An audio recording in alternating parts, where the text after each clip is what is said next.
As I'm getting older and I'm doing a lot of different things, I also put time aside for myself. Be like, you know what? Things happen the way they're supposed to anyway. If it's not meant for it to happen today, it'll happen some other time. I've started college as a pre-med. And then as I was going through the courses, that's when I kind of hit that point where it's like, I know what I want to do in life is to help people. But is med the only way to do that? No. So, what are my other options if I'm not really aligning with those goals? So after that, while being a data scientist, I had a startup of my own just to explore that mindset. At the end of the day, I'm still a human being. I have my ups and lows. I have all these moments where I'm like, okay, I need to take a step back. I think what I usually do is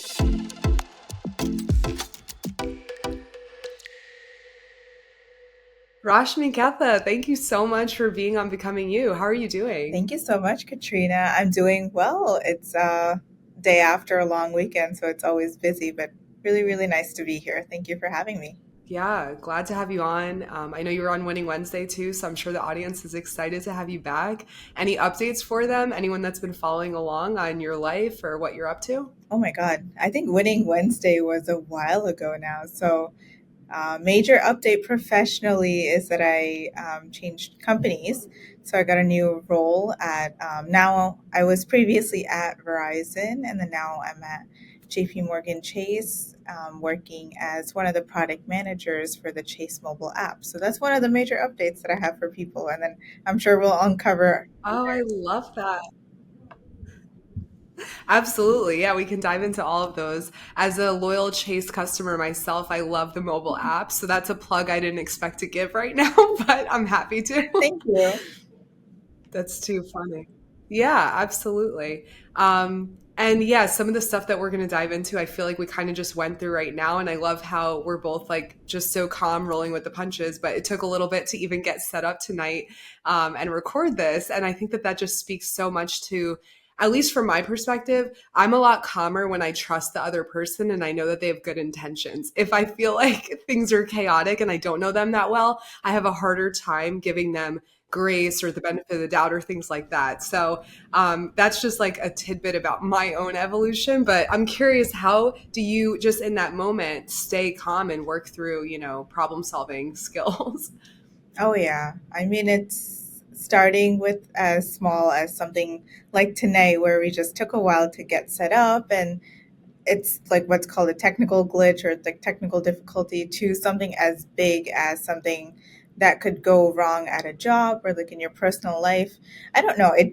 To your point, it did definitely take a few years to not be like, oh my God, panic is the first reaction, but then to actually be like, you know what, things happen the way they're supposed to anyway. If it's not meant for it to happen today, it'll happen some other time. Or if it's meant to happen today, then it will. It might just be delayed. So that mindset shift that I've had to come to, that did take a long time. Like it took a few years, but I think that just to think of Mhm. things in that perspective just keeps me calm in the moment.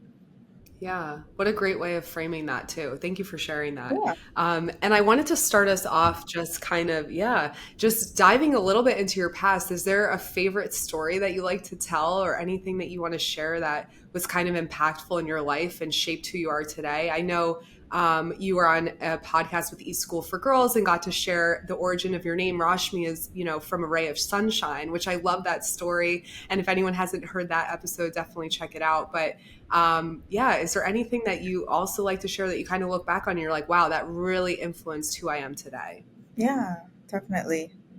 I think this was going back to when I was in college and I was kind of struggling to figure out what I wanted to do, as most high school, college students try to know, figure out through their experience, like, okay, if someone knows going in straight into college, like, this is exactly what I want to do, and then they kind of fly through it, they know what they want to do, they get out, and then proceed with life, career, etc. But then there are a few of us who kind of pivot midway or figure out maybe we did have something in mind when we started off with and pivoted to another way. So we really don't know as we're going through. So throughout this whole process, there was a book that I read called Range by David Epstein. And this is one of my favorite books. And all the people who know me in my personal life, I probably talked about this book every single time that I talk to them. And it's my number one recommendation for anyone in that phase of life, whether or not you're in college or not. If you're trying to figure out what to do next or you're stuck between different options, I definitely recommend this book. Um, why it That's helped me? great. I'm sorry, I Ben. just wrote it down. Yeah. I, No, you're good. I just wrote it down. I'm like, oh, I need to look up this book. I never even knew about it. So, yeah, tell me more. Why do you recommend it? How did it change your life like that? yeah. It was truly transformational. The book not only challenged my like preconceived notions about like what success actually means, or if there's only one path to becoming successful in today's world, but it also really fundamentally altered Mhm. the way I approach both personal and professional growth. So the author kind of describes the differences between a specialist who knows and does only one specific thing and excels in that for their lifetime. And they might see success as we define it earlier in life because they're just specializing in that one and only thing. But the author also introduces the concept and a group of people called generalists who have been doing different things throughout their life. And they will also see success as we define it, but they might see it a little bit later on or a little bit delayed as compared to a specialist might.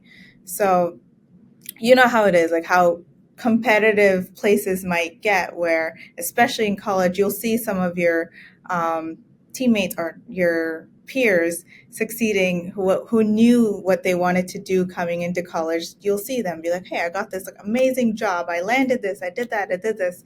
And then if you're just there sitting there like, okay, I know I like pivoted. I don't know what I really want to do, but I know how I want to get to what I define success. I might see results of that maybe 3 to 5 years down the line post what my peers do. So just having that concept in mind and just knowing that it's okay to not be on the same timeline as some of your peers are, that was a really nice defining moment in my, I would say, the start of my career journey. And that kind of just took off after that. That's great. I know everyone describes careers as not being linear and they try to drill it into you. It's not going to be a straight shot from point A to point B, and you're not just going to have smooth sailing, and you'll see a lot of this up and down happening. And I think even before that, this book sounds like it's laying it out to some extent. What does success look like to you? Is it that promotion and climbing the ladder, or is it being very knowledgeable and well rounded and being able to talk to a lot of different people about any topic, even if you can't dive deep, and that phrase, master of none, jack of all trades, all of that. I know there's a deeper level to that quote as well, which basically speaks to the fact that it's great to know about a lot of different things, especially if you are a master of none and and that all you've tried to do is specialize, but like you don't have anything to show for it. It can pigeonhole you in that regard. We see it a lot with anyone who goes into education or becoming a doctor or whatever. That's where their identity is, and they are pigeonholed in that regard. And if it doesn't pan out, they do have to start all over again in a certain sense. Whereas if you're a little more diversified, you do have a little more opportunities and flexibility to pivot in different ways. Yeah, exactly.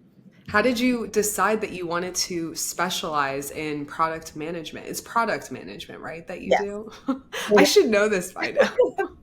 I know, and there's so many terms out there too.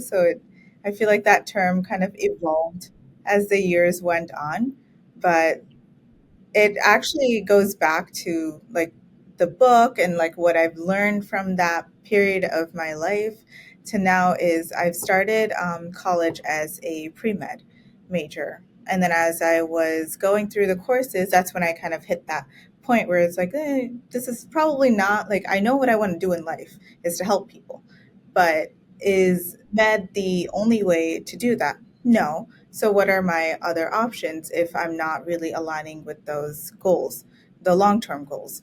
So, then I looked at different things where I could fit the whatever I learned from my courses so far. And then I decided to go into analytics and do data science. So, that's what I actually finished both my degrees in and um, started at Verizon as a data scientist and was part of their rotational program there. And basically, what that program did for me is I did 3 years of different data science jobs in different parts of the company, just rotating. And when I did that, I also asked the question of, okay, I'm coding, I'm being on the technical side, but then at the same time, what is the effect of my code? How is it helping to move the needle of the business? How is that actually solving customers' problems? So that got me into the product mindset. Um, and then that kind of evolved into, hey, I love this side of product and actually solving people's problems, not just coding all day long. I love both now, but I also, that was very attractive to me when I wanted to switch into product. So after that, while being a data scientist, I had a startup of my own just to explore that mindset, um, to see how it would feel to build an idea, build a startup from ground up, and then how can I work with different teams to make that possible. And that's kind of what got me into product management as a whole, and then now what I do at Chase. So that's what I mean about like taking different pieces from your journey. I'm just only talking about a professional journey, but this applies to anything. Taking different pieces from the parts of your life to make something that you are today, and that's really why I define myself, identify as a generalist, and then I vouch for that as well. Right. How interesting. Okay. So, in my mind, when we met, I knew the data science part of you, and I was like, that's too much. I don't even know what that means. And the way you just broke it down now and integrated it, and then you're saying it's not really a specialist category, it's more of a generalist, that's kind of mind blowing to me because I do categorize all of that as one type of thing because it's so technical for me that that's not really where I play. But I love how you brought in the customer into that journey and working with people and just how do you bridge the gap between the dense analytical side of the work that you do and bringing it into product where you're influencing another person in your journey in your career. And I think that that's amazing. So thank you for walking us through that. Very enlightening, Oh, thank even though I've known you for years, Rashmi. So that's great. I wanted to ask you, so I'm sure throughout even your career journey that you just outlined or anything in your personal life, there are these valleys of different various disappointments, whatever may cause them. And I'm curious, you have a very strong mental character. I know that you overcome a lot of different things, always with a smile on your face. I would never even know that you're going through a challenge, which is incredible, of course, but I know that that's the way that you handle things. And I'm just curious what's going through your mind when these things are happening, and how do you have that mental fortitude to push through it? you. Yeah. Ooh, tough question. um, but yeah, to your point, it's like I'm me personally, I'm that type of person who like doesn't want to or like to show emotion as much. That's like a different topic. But how I kind of get through things, because I'm at the end of the day I'm still a human being. I have my ups and lows. I have all these moments where I'm like, okay, I need to take a step back. I think what I usually do is lately I've been just giving space for myself to process those emotions. I'm not as I would not be as reactive. I would say, like a lot of people, like I've seen different people react to different situations, and as soon as something wrong happens, they're very reactive. Either they'll yell at the first person that they see, or they're like not, or the other way, they'll shut the door, like not talk to anyone, and do that. So I wouldn't recommend either. I would say if there's a conflict with another person, I would actually take time for myself to be like, okay, let me process my emotions, let me process my thoughts first, and then go back to that person. But if it's something that I need to figure out on my own, I actually take that time to go back, sit, and reading is probably my biggest thing that helps distract my mind. Um, I'll read anything like personal development books like Range. I just finished a book called The Slight Edge, which I also recommend. And then I kind of switch genres and then just read complete fiction and books that carry me away. So if I really, really wanted to distract myself first to calm myself, I'll read like 10 to 20 pages. And then my mind would be a little bit clearer. And then I would come back and be like, okay, what's the problem? And then I would like write things down. I'm a very like visual person. If you see my monitor at work, like I have 10 different post-its, all colors possible. And then I'll map things out. So I read and write everything down. So that helps me clear my mind. I love that. That's awesome. And I think it's such a great way, almost like it feels like a palate cleanser, the way you described reading. You know, if you go Mhm. to a perfume department at the, department store and you're sniffing perfumes, they'll have coffee beans to refreshen your nose so that you're not numb to the different sensations or different scents that are happening around you. So, what you just described too, I mean, sometimes the stimulation around us can be overwhelming and we do have these knee jerk reactions of high intense emotions, and how do we process them and how do we detach from them to recognize, hey, this is something I'm experiencing, but this is not who I am. So what can I do to Yeah. mitigate my initial reaction and be more in control of my response, and to take a minute, like you said, to process and just think through it, and even do something completely different, like read a book that's going to give your brain a break from thinking about it for a second. So that was great. When you think Yeah. about, oh, did you have anything to add to that? Oh no, I just love the way you phrased it, where you're like, this is what I'm experiencing, but this is not who I am. That's very true. It's like a lot of people, even if they're angry and lash out, that's actually not who they are. They probably mean better, but it's just the way they expressed it. So I love the way you phrased that. Thank you. Yeah, it's something I'm very mindful of because our thoughts do not define us, and our feelings are indicators that we should listen to or could listen to. I keep trying to replace my shoulds with coulds this year. But they are indicators. They teach us about ourselves, they teach us about the environment that we're in. They can point to our past, but our past doesn't define our future either. And I think that all of these are contributing data points, to my data analyst friend here, that can give us some insight on ourselves and the world that we're living in, but we don't have to identify so closely to them where we're just completely falling apart at any little indicator that's, tripping up a hazard sign or something, whatever that looks like within your person. It can feel alarming, it can feel urgent and immediate, and that all your attention needs to go to this thing, but that's usually not the case. And if you can take 10 deep breaths, if you can wait a day, whatever amount of space you can give between yourself and that thing that's making you want to react, you're probably better off. Yeah, I agree. So when you're thinking about the path that you're on now and who you're becoming, maybe in this iteration of your career or your personal life, or and however far out you're thinking about. I mean, I don't want to give away our ages, but let's say we're on the earlier side of our lifespan, assuming we live 100 years, right? Nice round number. If you're looking at the future, doubling your age or whatever, I don't know how far out you're thinking about yourself and your journey of becoming. Is it only in the next 6 months? Is it in 5 years? Is it in 30, 40 years? And I think that what we're doing today is directly impacting those things, those iterations of ourselves, even though it's such small decisions that we're making day to day, they compound. And it really is an investment strategy, the way people talk about the stock market, the little micro decisions you make today are just, what's the word? Oh my goodness, exponentially, magnified in the future. So when you're thinking about all of that, your life in the future and who you are today and how you thought about yourself maybe as a little girl, are you on the right path, or not the right path, but are you on the path you expected? Is it aligned? Is it different? Do you see it continuing down the same path, or is it, going to change for you as you kind of envision different stages of your life in the future? Oh, that's a really good question.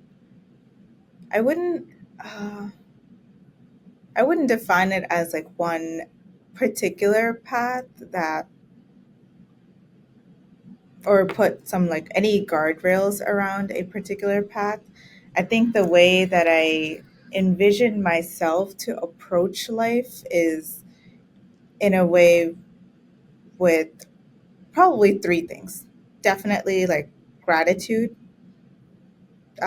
Second would be curiosity for sure. And then third, which we just talked about, is probably resilience. So, and I can go into like Yeah, a please. little bit about each.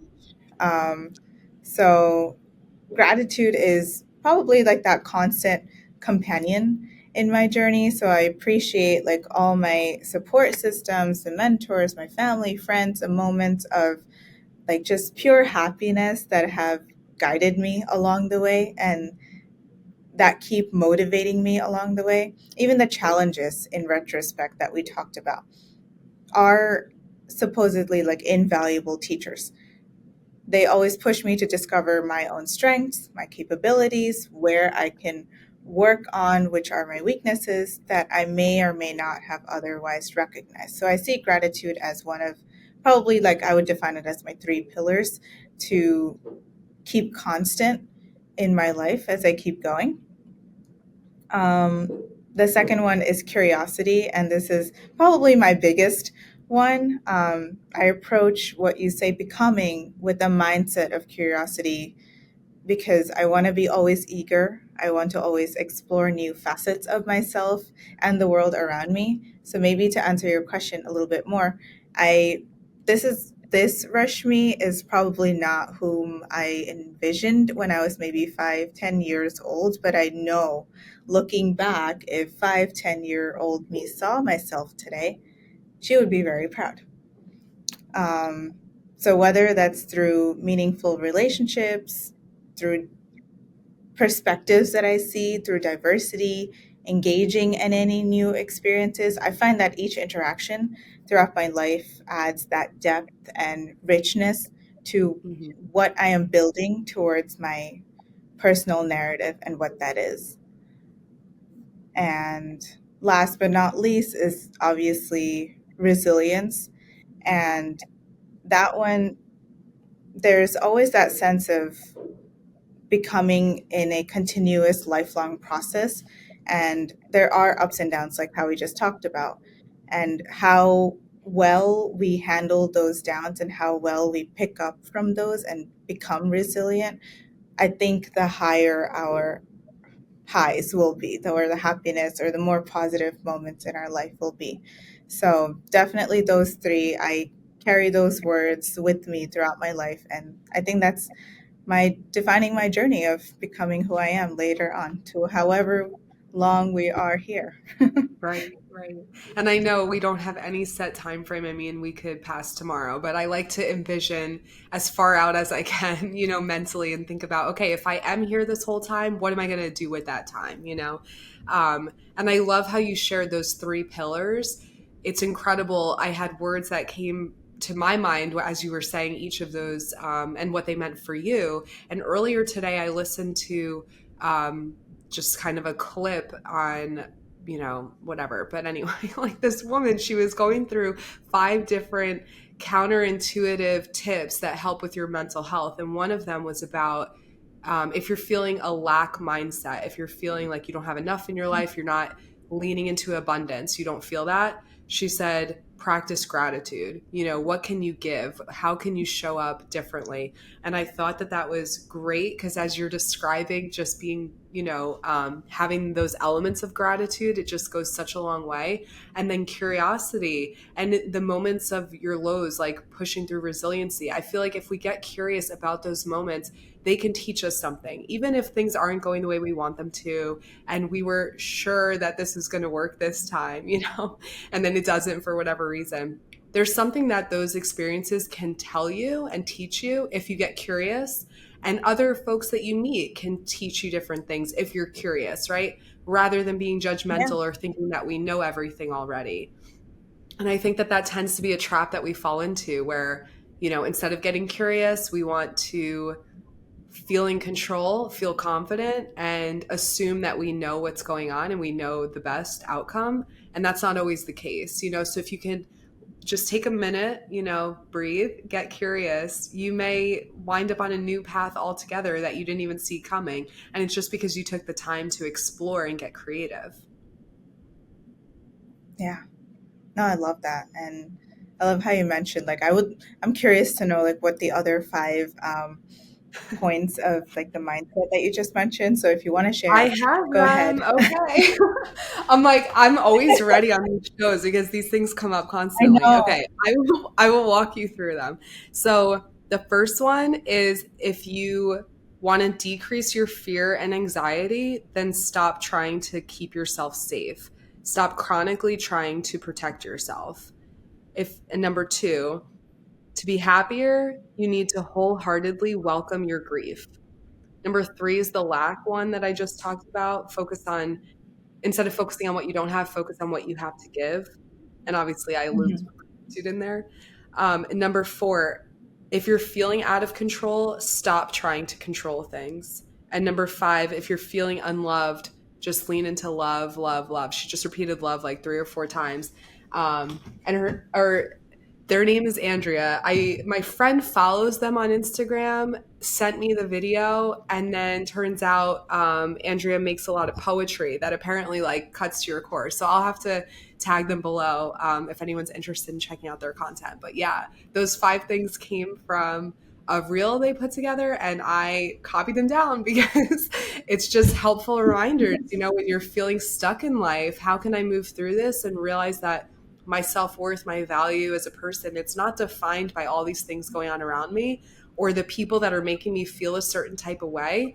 Those people also have things going on in their lives and they can't be held accountable for how I'm feeling about something. That's my responsibility to help move myself through those crunchy feelings and then decide, okay, what do I want to do with this knowledge now that I have it? Yeah. No, I that resonated. I mean, I love all 5 points, but that one stood out the most for me because as I'm getting older and I'm doing a lot of different things, I also put time aside for myself to mentor both high school and college students now. I think right now I have up to 95 mentees that I've just like started. I started doing this when I first joined. Wow. No, actually, since college. So I started tutoring when I was in high school, but since college, I've had people like reach out to me, and just this is all by word of mouth.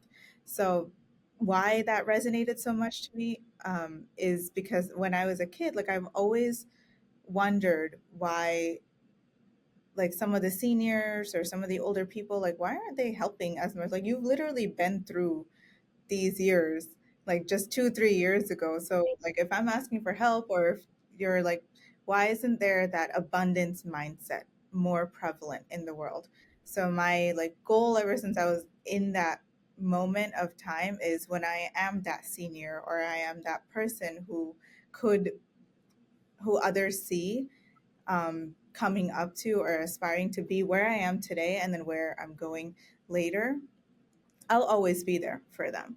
So I love that, and I always try to cultivate that mindset that it is really, the world is very abundant. Like we really don't need to make sure that to make ourselves happy, we need to put Right, someone else down. right. That's so beautiful. And what an amazing perspective to have as well. The world is abundant, like you said. And so often we're fighting over little crumbs, crumbs of attention, crumbs of money, crumbs of Yeah, job, it's like performance, and things like that. And getting credit in work, right? And fighting over credit. You see people stealing credit from each other all the time. I mean, you just see this pattern everywhere in life. yeah, And the fact that you just even described, I remember being in high school, right? You become a sophomore and now the freshmen are like You don't have time for them, which is crazy because 3 months ago you were a freshman and no one had respect for you either. So you would think that we would have Yeah. this level of empathy. Even you see it within the generations. I mean, we're 10, 20 years apart from different generations, but there seems to be a very dismissive kind of callous approach that in behavior that we see between different people, even if you just came from that exact scenario, and you should have all the empathy in the world. There's the other side of it where you have no concept of what someone's going through, and it's much harder to have empathy in those cases. But in this case, it's like, what do you have to lose? You're just going to help someone. And that doesn't mean that you're not going to have a seat at the table. It's not going to take any light away from you by shedding light on someone else, and spotlighting them for a change. So I'm just glad that you're setting that example, because I think we need a lot more of that type of behavior, especially in work, but really everywhere in life. Oh, thank you. Yeah, absolutely. Do you have any final thoughts, Rashmi, on this episode, or anything about life that we talked about, anything we didn't talk about? It's been great having you on the show. I want to say that too. So thank you for being here. No, yeah, no, I was just gonna say thank you so much, for one, inviting me to have this conversation. One, it's just been so long since I've seen you and we've chatted, but it's so nice that I love how this is your outlet, like talking to people, putting out podcasts or even recordings, and people have different ways of sharing what they want to say to the world. And maybe like writing or mentoring is mine, but then this is yours where you talk to other people. You are the connector queen. So that's your brand. So I love this about you, and thank you so much for having me on the show. And then maybe as like, I don't know, final thoughts. I